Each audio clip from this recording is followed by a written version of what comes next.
Hey guys, it's Kentucky Anvil Man coming at you today on a beautiful Sunday morning. Going into work this morning. Of course, y'all know the view here, so ta-da. So I wanted to talk about the new mask mandates in different states. As you guys know, I live in Kentucky, and Governor Beshear has once again mandated masks in any indoor venue. That means when I go inside a gas station to get cigarettes or pay for gas or whatever, I have to have a mask on.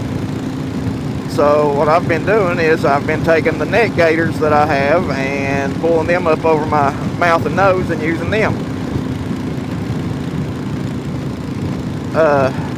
Yeah, I don't particularly agree with this whole mask mandate. I'm starting to see that just about everything that they've said about the coronavirus is not true. They said that it's deadly, and yeah, it is a deadly virus, but it seems to just be killing people with underlying medical issues. Diabetes, high blood pressure, COPD, stuff like that. Honestly, I'm starting to think that it's a politically motivated thing. I think it's going to disappear after the election in November. We'll see, I guess. We'll see what happens, if I'm right or if I'm wrong. But I think come November 4th or 5th, that it's not going to be as big a deal as it has been. Now, with that being said, you still need to follow the rules, the guidelines. Wash your hands, don't touch your face. And, honestly, if you're going to be around a lot of people, a mask really isn't a bad idea. I don't necessarily like wearing them, but I do. And guys, when you go into a store or whatever, and the little girl behind the register or the guy behind the register says, hey, you've got to have a mask to come in here, don't cuss them, don't yell at them. It's not their fault. It's the fault of Governor Beshear and everybody, all the other governors that have mandated a mask. I experienced something the other day that kind of broke my heart, to be honest with you. This little girl couldn't have been 16, 17 year old working at a gas station, and she asked somebody to put their mask on when they came in, and they yelled and cussed at her until she was crying. There's no need in that, guys. I mean, they've got a job to do just like everybody else has, and they can't help it if they have to ask people to put their masks on. It's not their fault. Don't yell at them. If you want to yell at somebody, call up the governor and yell at them. But yeah, I mean, that is what it is. I can't see the point in it anymore. But maybe I'm wrong. We'll see. Another thing that I wanted to talk about today is the national coins shortage, or them trying to push us into a cashless society. Okay, that is complete and utter bullshit. There is no more coin shortage than I'm the King of England. Okay? I talked to my local bank, several of my local banks, and they tell me that they get their coin shipment on time, every time. That there hasn't been anything cut, no notification of a shortage to them, nothing like that. So I don't believe it. I believe that it's the government trying to push us into a cashless society. And honestly, I think it's a one. It's not going to work. I mean, come on, really. I mean, who in their right mind is going to say, yeah, I want a cashless society. I want everything to be on card or on check. No, no, no, no, no, no, no, no. One, you've got too many people that work under the table that will freak out when Uncle Sam can track every single penny that they have. Okay, one, I don't want Uncle Sam to know how much I got.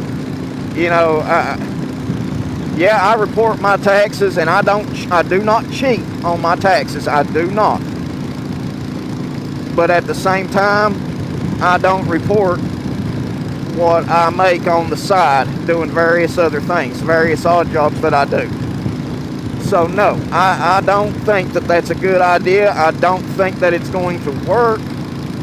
And if they try to do it, I'm going to fight it every way that I can personally. Granted, I'm just one person, but if enough of those one persons stand up and say, no, we're not going to take this, then they'll back down. Okay, I've been in stores lately that have signs up that says, please pay with check or credit card, no cash accepted. Okay, one, they can't do that.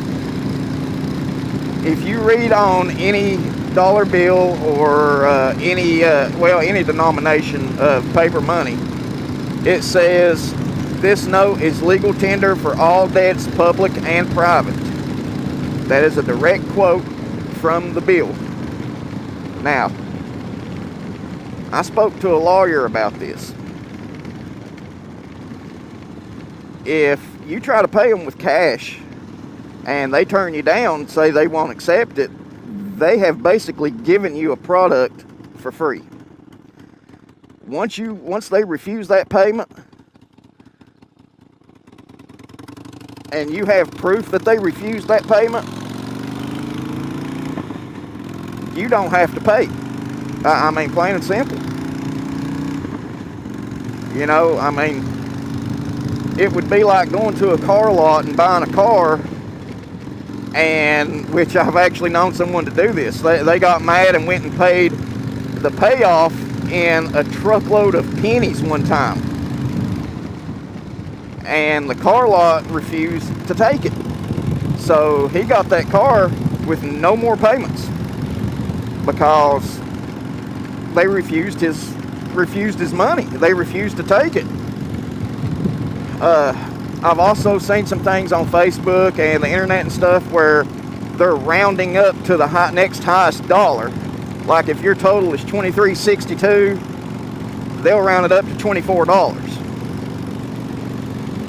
So what people have been saying that they've been doing is they go to the next lowest dollar. Like if it's $23.62, instead of giving them $24, they give them $23.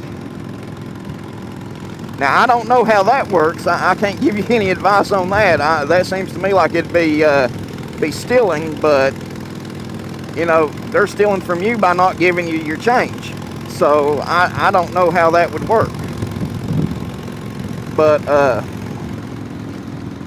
yeah, I mean, there's no more coin shortage than I'm the Queen of England. I mean, really. It's a ploy. It's a... You know, they're trying, guys, they're taking our freedoms away one by one by one. And nobody notices it because it's such tiny, small things. And, you know, how much do you have to give up before you finally say, no, I'm not doing it? You know, the debate over gun control has always been there, and it's always going to be there. You know, I mean, I'll be honest with you, I look for the day that the United States does outlaw guns. I do look for that to happen. But I'll be one of the ones standing up saying, no, you're not going to take my guns. Because I've always been told, you know, the government wouldn't try to take your weapons unless they're planning on doing something that you're going to shoot them for. Think about that for a moment.